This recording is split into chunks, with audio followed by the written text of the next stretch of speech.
নারায়ণগঞ্জ ৫ আসনে সম্ভাব্য প্রার্থী হিসেবে মাসুদুজ্জামান মাসুদের নাম সামনে আসায় ক্ষোভ প্রকাশ করেছেন স্থানীয় বিএনপি নেতারা। তারা বলেছেন, এমন একজনকে প্রার্থী হিসেবে দেখা তাদের জন্য অস্বস্তিকর এবং দলীয় ত্যাগ সংগ্রামের প্রতি অসম্মানজনক। দল থেকে তাকে মনোনয়ন দেওয়ায় তাকে সম্ভাব্য মনোনীত প্রার্থী হিসেবে দেখে আমাদের অন্তরে রক্তক্ষরণ হচ্ছে। শনিবার ১৫ নভেম্বর সন্ধ্যায় শহরের নারায়ণগঞ্জ ক্লাবের ক্যাফেটেরিয়ায় আয়োজিত সংবাদ সম্মেলনে বিএনপির সিনিয়র নেতারা এই অবস্থান স্পষ্ট করেন। সংবাদ সম্মেলনে আরও বক্তব্য দেন নারায়ণগঞ্জ ৫ আসনের সাবেক সংসদ সদস্য অ্যাডভোকেট আবুল কালাম এবং মহানগর বিএনপির যুগ্ম আহ্বায়ক আবুল কাউসার আশা। এ সময় উপস্থিত ছিলেন মহানগর বিএনপির আহ্বায়ক অ্যাডভোকেট সাখাওয়াত হোসেন খান, সদস্য সচিব আবু আলী ইউসুফ খান টিপু, হোশিয়ারি সমিতির সভাপতি ও বিএনপি নেতা বদিউজ্জামান বদু, আইনজীবী সমিতির সদস্য সচিব আনোয়ার প্রধান, ডাক্তার মুজিবুর রহমান, অ্যাডভোকেট রফিকুল ইসলাম সহ আরও অনেকে। নেতারা শেষ পর্যন্ত দলীয় উচ্চ পর্যায়ের প্রতি আহ্বান জানান নারায়ণগঞ্জ ৫ আসনে এমন কাউকে মনোনয়ন দেয়া হোক যিনি দীর্ঘদিন ধরে দলের সাথে ছিলেন এবং স্থানীয়ভাবে গ্রহণযোগ্য। বর্তমানে আমাদের মাননীয় ভারপ্রাপ্ত চেয়ারম্যান জনাব তারেক রহমান সাহেব উনি আমাদের সাথে যখন বৈঠক করেছিলেন তখন উনি বলেছিলেন যে আগামী যে নির্বাচিত হতে যাচ্ছে এটা কিন্তু অত্যন্ত কঠিন নির্বাচন হবে। এই কঠিন নির্বাচনের উদ্দেশ্যটা আপনাদের বুঝতে হবে যে আমাদের যে ১৭-১৮ বছরের যে নির্যাতনের সহ্য করার যে আমাদের একটা অধ্যায় রয়েছে এই দেশবাসী ফ্যাসিস্ট সরকারের অধীনে আমাদের এইভাবে আমরা সন্ত্রাসের এবং শিকার হয়েছি, হত্যা, মামলা, গুম, খুনের সকলেই আমরা এখানে উপস্থিত আছি। তৃণমূল পর্যায়ে থেকে আমরা সকলেই কিন্তু এর একটা অংশীদার। আজকে আমাদের বুঝতে হবে যে আমাদের এই যে ১৭ বছরে যে আমাদের এই যে এই দলটিকে আমরা প্রতিপালন বা নিজেদের অংশগ্রহণের মাধ্যমে আমরা নিজেদেরকে অস্তিত্ব রক্ষা করেছি, আজকে আমাদের অস্তিত্বটা আমরা মূল্যায়ন পেতে পারি কিনা। যদি আমাদের এই ত্যাগী নেতৃবৃন্দদেরকে আজকে যদি সেইভাবে সঠিকভাবে যদি সম্মানিত বা মূল্যায়ন করা না হয় তাহলে রাজনীতি কিন্তু অত্যন্ত কঠিন দিকে চলে যাবে। কারণ পরীক্ষিত নেতা কর্মীরা যদি তাদের যথাযথ স্থানে যথাযথভাবে সম্মানিত না হয় তাদের যে অনাগ্রহ সৃষ্টি হবে, তাদের আগামী দিনে রাজনীতিতে কিন্তু একটা শূন্যতা সৃষ্টি হওয়ার একটা পায়তারা দেখা যায়।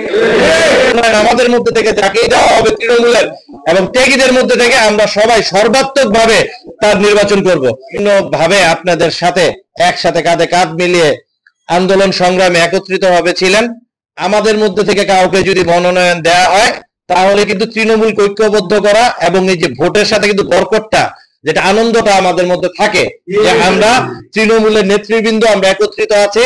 মনোনয়ন হয়তো আমার বাবা অ্যাডভোকেট আবুল কালাম সাহেব উনি বয়োজ্যেষ্ঠ এখানে সবার চেয়ে, হয়তো ওনার এটা শেষ নির্বাচন, কোনো কারণে মনে করেন ওনাকে দেওয়া হলো না, এইখান থেকে যাকেই দিল আমরা সবাই তখন অ্যাটলিস্ট একটা জায়গা থাকবে যে আমরা আমাদের সাথে একজন সহযোদ্ধা সহকর্মী আমাদের নেতার সাথে আমরা নির্বাচনটা করছি।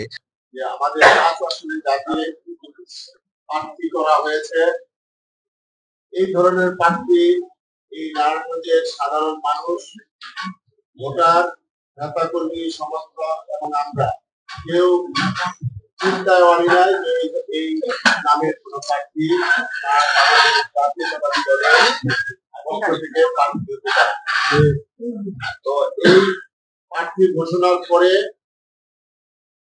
৫ আসনের তথা নারায়ণগঞ্জ মহানগরীর পরীক্ষিত নেতা কর্মী এবং ভোটার এবং সাধারণ সমর্থকদের বুকে রক্ত খনন হচ্ছে। আমরা দলের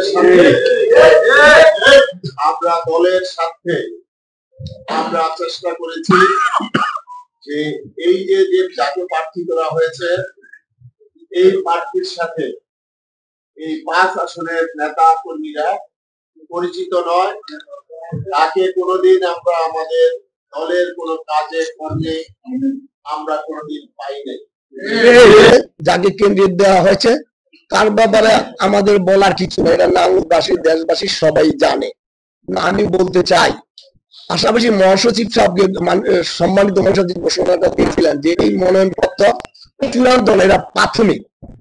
অতএব বাবার কাছে যেমন দাবি এবং আবদার থাকতে পারে, বড় ভাইয়ের কাছে ছোট ভাইয়ের যেমন দাবি এবং আবদার থাকতে পারে, এমনি ভাবে আমাদের বর্তমান রাজনীতি অভিভাবক বিএনপির ভারপ্রাপ্ত চেয়ারম্যান তারেক রহমান, আমি তাকে অনুরোধ ভাবে জোর হাত করে বলবো নারায়ণগঞ্জ বিএনপিকে বাঁচান, ৫ আসনকে বাঁচান। এই বাঁচাতে হলে আপনি রিভিউর মাধ্যমে আমাদের মধ্যে যারা আমরা এখানে যারা উপস্থিত যারা নমিনেশন চেয়েছি আমাদের মধ্যে থেকে তৃণমূলের চাহিদা অনুযায়ী আপনি আমাদের মধ্যে একজনকে নমিনেশন দেন।